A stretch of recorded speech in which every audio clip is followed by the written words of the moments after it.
Bismillahirrahmanirrahim. Subhana man la ya'tadi ala ahli mamlakatih. Subhana man la yakhudu ahlal ardi bi alwanil azab. Subhana ra'ufur rahim. Allahumma ij'alli fi qalbi nuran wa basaran wa fahman wa ilman. Innaka ala kulli syai'in qadir. Allahumma shalli ala Muhammad wa ala ali Muhammad. Rabbi shrah li sadri wa yassir li amri wahlul 'uqdatam min lisani yafqahu qawli. Rabbi zidni ilma warzuqni fahma. Para penonton yang terhormat, izinkanlah saya ingin berbicara tentang filsafat hikmah muta'aliyah dan relasinya dengan kehidupan. Semoga pembicaraan ini bisa memantik diskusi, memantik penasaran, evaluasi, analisa Anda atau kritikan Anda yang bagi saya adalah kritikan yang sangat berharga. Karena saya sedang punya proyek sederhana, proyek saya itu proyek penelitian. Ingin dalam bentuk ingin menuliskan tentang relevansinya filsafat hikmah muta'aliyah dengan kehidupan keseharian kita, dengan kehidupan sosial, politik, ekonomi, agama, psikologi, dan sebagainya. Sementara ini kan ada tuduhan miring atau perkataan miring bahwa filsafat itu tidak relevan. Filsafat itu abstrak, transenden, hanya untuk orang-orang yang suka duduk atau berdiri di Menara Gading, autis, tidak kontekstual, dan sebagainya. Nah, saya ingin membantah itu dengan bantahan yang sederhana. Mudah-mudahan bisa memancing inspirasi para peminat kajian-kajian filsafat di tanah air. Dalam filsafat aliran ketiga dalam Islam, itu hikmah muta'aliyah, ada prinsip atau dogma atau doktrin yang menyebutkan bahwa wujud atau being itu prinsip. Dalam bahasa Arabnya asolah. Sementara mahiyah atau kuiditas atau whatness atau keapaan itu i'tibari dia tidak memiliki keberadaan yang independen dari being itu, dari wujud itu. Jadi status mahiyah ini katakanlah terada dan tiada. Kalau ada wujud yang membackup-nya, dia ada. Tapi kalau dipisahkan, tidak dianggap di backing atau memiliki fondasi being, maka dia tidak ada. Jadi dia ambigu. Ini prinsip ini memang tidak mudah ya. Tidak mudah memahami ini. Mengapa perlu pembelajaran yang cukup intens, perlu konsentrasi kita semua. Dan saya juga tidak mengklaim sudah memahami prinsip ini dengan valid atau dengan akurat. Menurut saya untuk memahami prinsip ini, pertama Anda harus memahami konsep wujud dulu.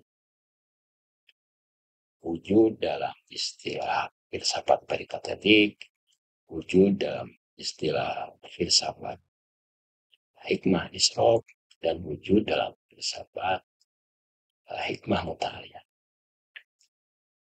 Karena maknanya berbeda-beda.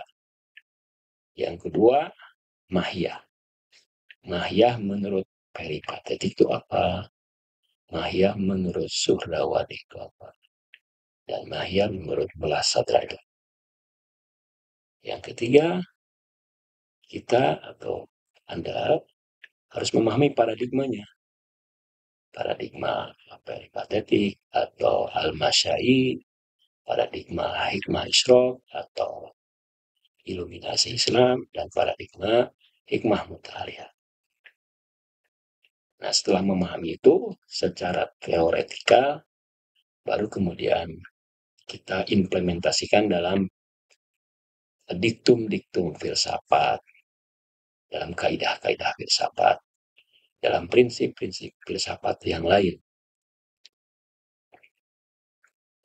Bisa dengan mencoba mengoperasikan ya prinsip asalatul wujud wati baru mahya itu. Kalau dalam muladzalah misalnya, prinsip itu kan bukan asalatul wujud saja, tapi ada juga gradasi wujud, ada wujud robit, ada harokah jawhariyah, dan sebagainya. Jadi prinsip asalatul wujud itu harus hadir dalam gradasi wujud, dalam harokah jawhariyah, dalam relational being ya, atau wujud robit, dalam antropologinya, dalam psikologinya, dan sebagainya. Dan yang keempat, harus diimplementasikan dalam tafsirnya. Mengapa? Karena tafsirnya itu adalah imtidadan, para realitas dari filsafat.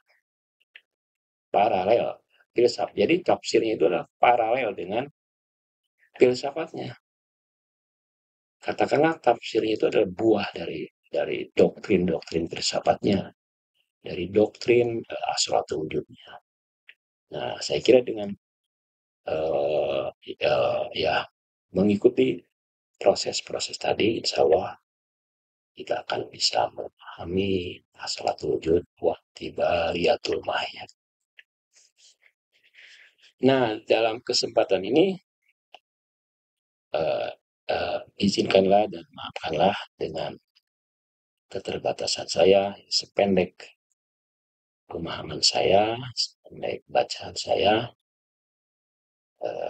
ingin coba merekonstruksikan atau membaca kembali asalatul wujud itu dan relasinya atau relevansinya dengan kehidupan sosial atau dengan kehidupan atau dengan agama kita, agama Islam.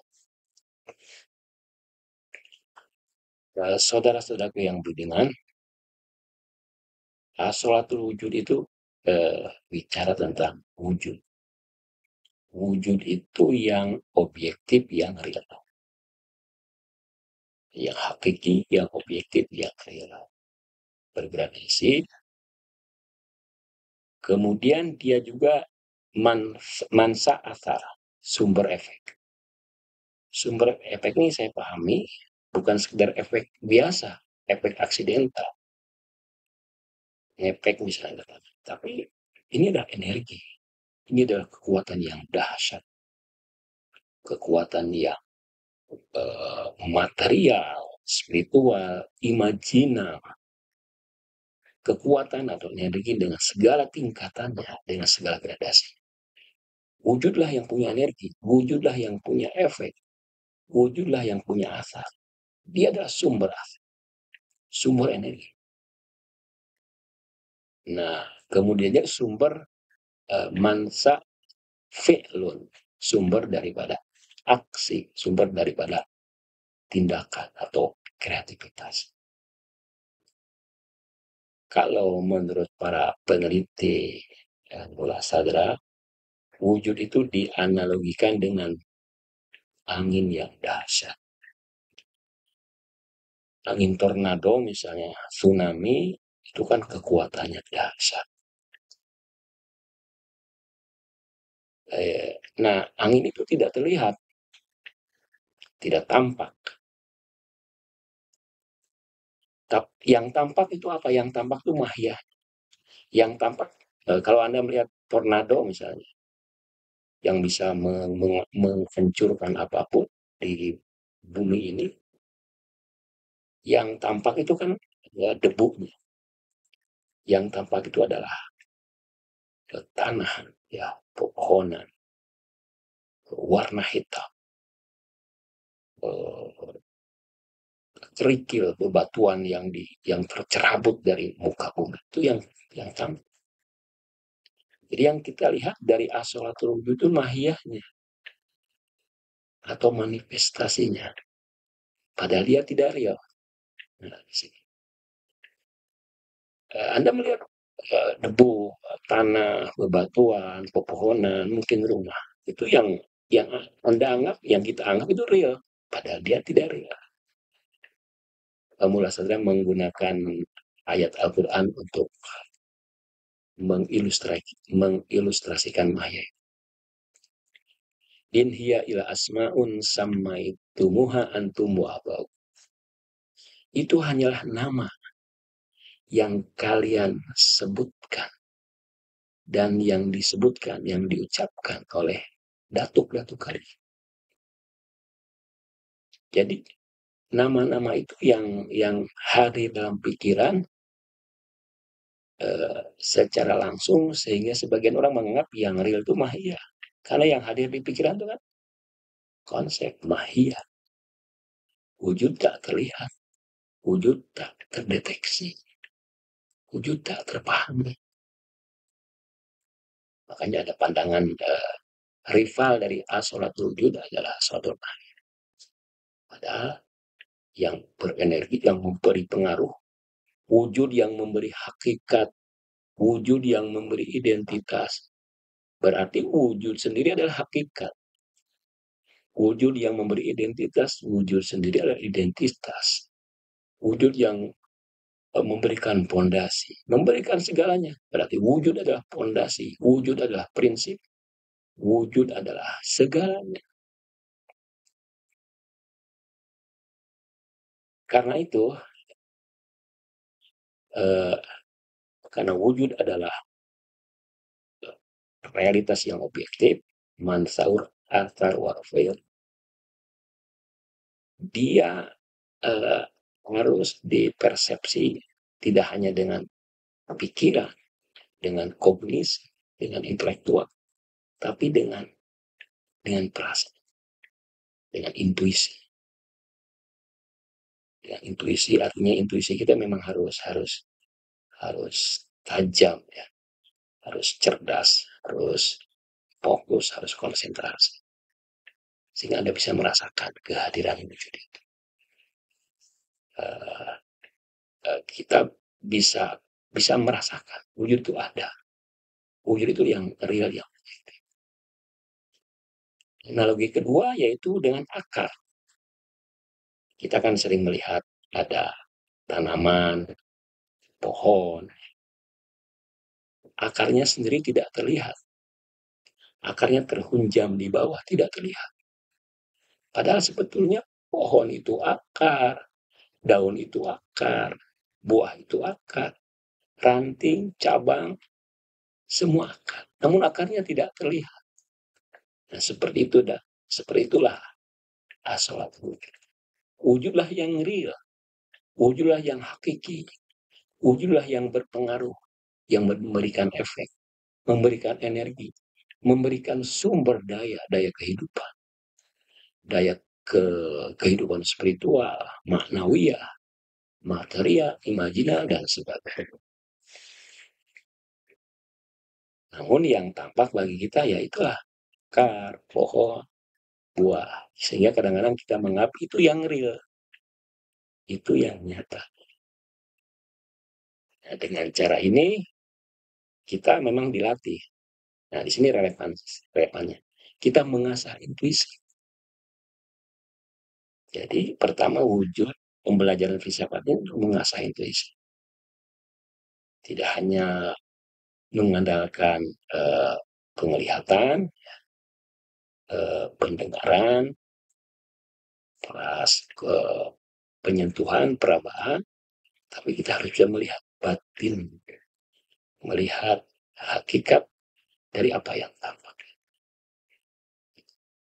Nah, batin itu akan terasa kalau kita belajar filsafat. Ya, belajar dengan serius, dengan penuh rasa cinta, dengan kebahagiaan. Karena belajar filsafat itu membahagiakan. Belajar filsafat itu menawarkan kebahagiaan akal. Ini yang relevansi kedua, ya. Kontekstualnya. Pertama, mengasah intuisi. Intuisi itu harus diasah agar kita bisa memiliki indera keenam. Ya, diasah dengan banyak belajar. Yang kedua, kita harus merasa bahagia. Bahagia itu kan tujuan kita. Setiap orang itu ingin bahagia. Orang yang bekerja siang ingin bahagia. Tapi dia mengira bahagia itu dengan banyak harta. Dengan menjadi orang yang sukses. Dengan menjadi orang yang terkenal. Dengan orang yang memiliki berbagai kekayaan. Itu sangkaan dia. Padahal ada kebahagiaan lain. Kebahagiaan akal ini, kebahagiaan intelektual ini, itu lestari langgeng. Tidak ada jedanya, tidak ada putusnya. Dan tidak menimbulkan kerugian-kerugian emosional. Kalau kita misalnya senang dengan kelezatan makan, bukankah makan itu terbatas durasinya hanya 5-10 menit? Setelah itu tidak enak lagi. Coba Anda makan, apakah Anda atau kita bertahan? Bisa makan nggak 1 jam? Lewat dari 10 menit, lewat dari 5 menit, itu penderitaan. Pangedok dalam kebahagiaan indrawi, kebahagiaan fisik, itu ada paradok. Untuk menikmati kesenangan, kelezatan itu, kita harus menderita dulu. Untuk menikmati makan, untuk menikmati kebutuhan biologis, untuk menikmati ketenaran, kekuasaan, kita harus menderita dulu, harus haus, harus memiliki kekurangan-kekurangan dalam hal itu, sehingga kita bisa menikmati kesenangan materi itu. Tapi dalam filsafat, kebahagiaan intelektual. Dan kebahagiaan intelektual itu, kebahagiaan akal itu, bisa melupakan kelezatan-kelezatan yang lain. Ya, dan dibuktikan oleh Ibn Sina, bagaimana orang yang misalnya sedang bermain catur, atau karena menjaga harga diri, dia menolak tawaran-tawaran makanan, minuman, padahal dia sudah beberapa hari lapar, sudah beberapa hari haus, berjam-jam ingin minum, namun karena sedang asik, sedang ingin memenangkan catur, dia lupa. Atau misalnya orang yang menjaga harga diri, Anda datang ke sebuah undangan, misalnya ke mertua Anda lapar sudah 2-3 hari belum makan. Lalu misalnya ditawari makanan, kan tidak langsung Anda makan, tidak langsung Anda langsung aja makan, mengambil makanan, tidak. Anda tahan dulu, ada harga diri. Jadi harga diri itu membuat Anda bisa bertahan, bisa sabar, meninggalkan kelezatan indera. Nah, kalau akal, kalau filsafat memang memperhatikan kebahagiaan intelektual. Kebahagiaan intelektual itu, kebahagiaan akal itu banyak caranya, banyak ragam. Cobalah untuk misalnya mahasiswa, bacalah satu buku yang berkualitas, yang berbobot, yang terbaru, yang ditulis oleh orang yang hebat, yang pintar. Selesaikan satu buku itu. 1 hari, 2 hari, atau 1 minggu, atau 1 bulan. Saya yakin Anda akan ketagihan. Anda akan mencari lagi. Karena membaca buku itu, kita seperti mengembara, bertualang ke alam-alam imajina, ke alam-alam akal. Kita melihat berbagai hal yang universal. Nah, seperti itu. Nah, apakah filsafat memang hanya mendewa-dewakan kebahagiaan intelektual, kebahagiaan akal? Tidak juga. Karena filsafat itu kan pondasinya tidak harus hal-hal yang yakiniat, yang aksiomatik, yang badiat. Dia juga bisa mengambil pondasi dari ilmu lain, dari ilmu fisika, ilmu biologi, ilmu kimia, dari matematika. Konsep ruang waktu itu adalah konsep fisik matematika. Itu bukan konsep filsafat. Filsafat meminjam. Jadi apa yang dibuktikan dalam ilmu-ilmu lain diterima oleh filsafat. Nah, tentang kebahagiaan akal ini, ilmu-ilmu lain, psikologi misalnya, itu membuktikan bahwa ada kebahagiaan sosial. Kebahagiaan ketika kita berharga bagi orang lain. Kebahagiaan kalau kita memberikan kontribusi yang positif bagi orang lain. Itu menurut para milioner, para taipan, orang-orang kaya, itu lebih bahagia. Itu yang paling membahagiakan daripada dibanding memiliki harta, aset. Itu juga membahagiakan, tapi ternyata ada kebahagiaan yang paling tinggi, yaitu berguna bagi orang lain. Memiliki kontribusi sosial bagi orang lain. Nah, oleh filsafat ini akan diambil, dipinjam. Oke lah, ternyata bukan hanya kebahagiaan akal, ada juga kebahagiaan sosial. Ini adalah disebutnya postulat. Jadi filsafat, kemudian juga mengakui ini dan menjadikannya sebagai pondasinya.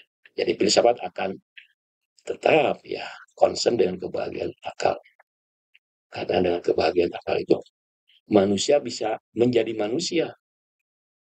Manusia kan didefinisikan sebagai hayawan natik, hayawan rasional. Jadi kalau kita tidak berpikir, nalar kita tidak aktual, akal kita tidak aktual, kita dihukumi hewan, dihukumi binatang. Jadi tetap dia akan terus berusaha untuk menjadi manusia, yaitu dengan berkontemplasi, bertafakur, berpikir. Tapi sekaligus juga memberikan kontribusi sosial. Karena itu kan diakui oleh filsafat sebagai pondasinya. Nah, itu menunjukkan bahwa filsafat selalu relevan. Yang terakhir, mungkin saya tidak akan banyak berbicara dalam kesempatan perdana ini. Filsafat itu kan mengandung dua dimensi, theoretical wisdom dan practical wisdom. Dalam bahasa Arabnya hikmah nadori dan hikmah amal. Jadi filsafat itu ada dimensi praksisnya, ada dimensi empirisnya, dimensi praktiknya, yaitu hikmah amali. Hikmah amali ini harus berbasiskan hikmah nadori. Jadi bukan hanya melulu tentang metafisika, tentang hal-hal objek-objek transendental, objek-objek yang langit, tapi semua itu harus diturunkan, dibumikan, diaplikasikan, diimplementasikan dalam ranah sosial, dalam ranah politik, dalam ranah ekonomi, dalam ranah psikologi dan sebagainya. Dan kalau ada orang yang menghimpun hikmah amali dan hikmah nadori ini, disebutnya saga atau sage atau hakim. Hakim ini kan istilah yang keren dalam Al-Quran. Bahkan nama Allah juga disebut hakim. Hakim ini kalau disederhanakan adalah orang yang memiliki ilmu, mengetahui apa yang harus diketahui, dan melakukan apa yang harus dilakukan. Jadi kalau Anda seorang hakim, seorang filsuf, seorang murid filsafat, seorang pembelajar filsafat, Anda harus mengetahui apa yang harus diketahui. Di zaman Mula Sadra, di zaman Ibnu Sina, yang harus diketahui kan berbeda dengan sekarang.